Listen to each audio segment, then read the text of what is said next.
Pastor Jim introduced an idea in his talk coined turn and learn. The idea being that when we get ourselves into a jam or are put into a jam, we can do ourselves a favor by turning towards God and then learning what He has for us in that situation.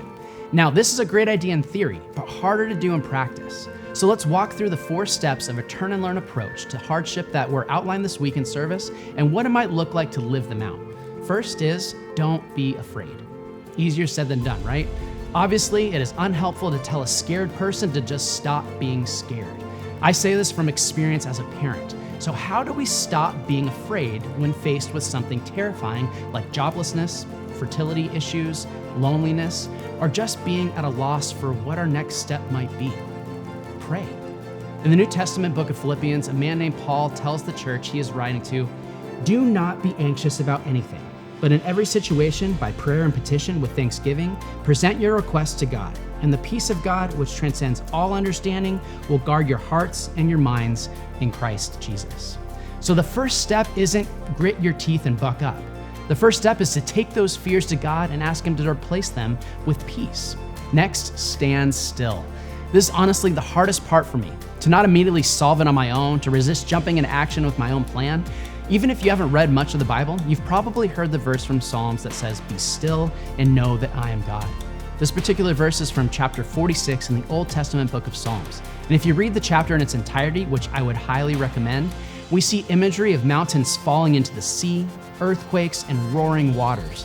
Yet at the center of it, the writer depicts themselves as being helped by God, finding refuge in Him. Being still isn't so much about standing around twiddling your thumbs.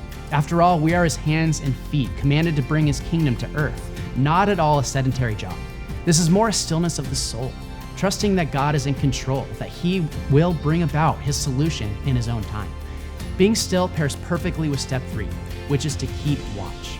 I find that I see so much more of God's handiwork when I am in a constant conversation with Him. So when we are giving Him our fears, being still in spirit, and watching for Him to do His thing, we see things we may have missed. It's similar to the idea of when you buy a red car.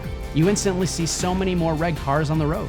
When you are watching for God to do something, you see Him near you in ways you may have otherwise missed. And last but not least, stay calm, which Pastor Jim expertly translated to, shut up. It can be so easy to rehash our current predicament to death. As we read on Monday, Moses is telling the people he is leading to chill out. And when you can't chill out, well, that takes you right back to step 1. If you're in a tough season right now, I would encourage you to keep these steps somewhere you will see them. Maybe take it a step further and memorize some of the verses we talked about here. Above all, take your cares and worries to God and chill out while you watch Him work.